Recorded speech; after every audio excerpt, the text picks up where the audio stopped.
You know, a lot of people say to me, hey, Brian, why are you in my house? No, they say, hey, Brian, why don't you do some more mainstream, well-known movies? And you know what? You're right. Today, I'm going to do a good old-fashioned James Bond movie, Casino Royale.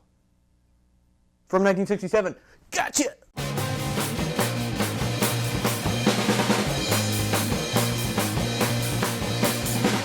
Modesty, modest do.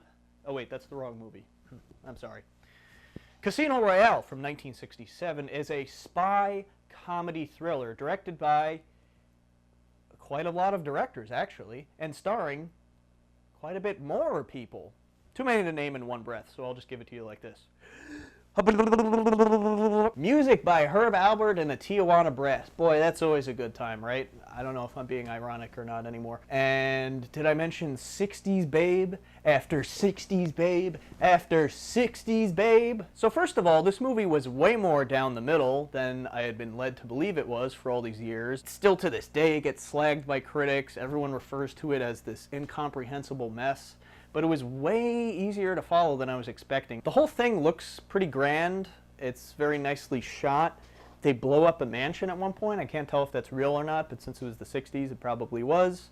There's a really cool torture of the mind trippy sequence going on in there. British movies and actors of this time period, it feels like it's the same like 12 or so actors. So I spent most of the movie going, hey, it's that guy! Hey! That's that lady from such and such. So my initial confusion with this movie was that I thought multiple actors were portraying the same role of James Bond, and that's only partially true. The original Bond, who comes out of retirement, played by David Niven, sends off all these other anonymous people and poses them as Bond to throw off the bad guys. And that was done out of necessity because Peter Sellers quit the production before all of his scenes could be filmed. It's not that it's super noticeable that there are scenes or plot devices that are missing. It's more that things are a little bit underdeveloped, maybe. The film was a moderate financial success, but man, the critics really did not like it. Roger Ebert, in fact, called it the most indulgent movie ever made. When this movie came out the same year, when you reviewed this movie, Roger, when this exists in the same universe as these. Now, the history of the production is a whole nother thing. You could spend all day reading about that and speculating about what exactly happened, but basically from the time of buying the rights in 59-60 to when it went up on screen in cinemas in 67, it went through so many different directors and writers. There's entire drafts of scripts that never made it even one line into the finished product. At one point, one of my favorite directors, Billy Wilder, was involved. Terry Southern was involved at some point. Now, apparently it was Orson Welles and Peter Sellers who really got into it in the most hostile manner. Given all of the interviews that I've seen with Orson Welles and given what I've seen written about Peter Sellers, I'm going to have to take Orson Welles' side on this. They're both larger-than-life characters.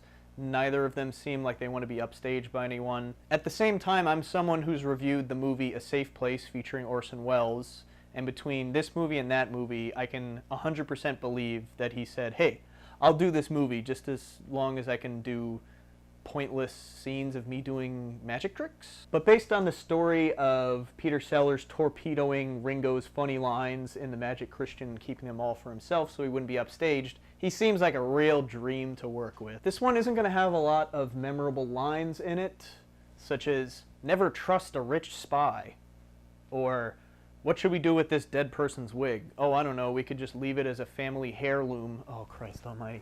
Yeah, there were maybe 2 or 3 times in this movie where I like kind of smiled or chuckled a little bit because it's really just filled with a lot of scenes that have a mildly amusing premise. Then there's stuff that's just kind of cute, I guess. Like the sequence that's meant to look like a German expressionist film with that very specific looking set design and the Dutch angle shots.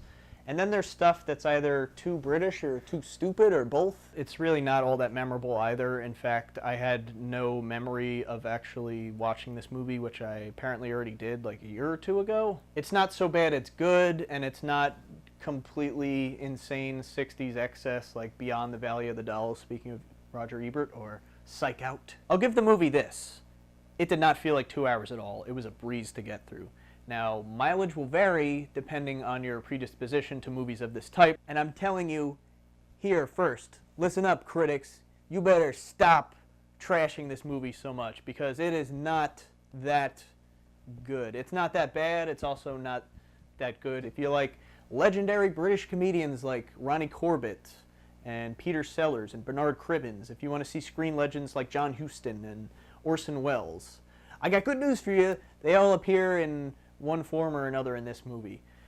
Dang it, is it so wrong to want to have a little bit of loose fun every now and then? Excuse me, I must take this. Sorry. Hello? Oh, yes. Yes, I will tell them. Thank you. All right, I'll see you at dinner tonight. Bye. That was God, and God says, stay sexy.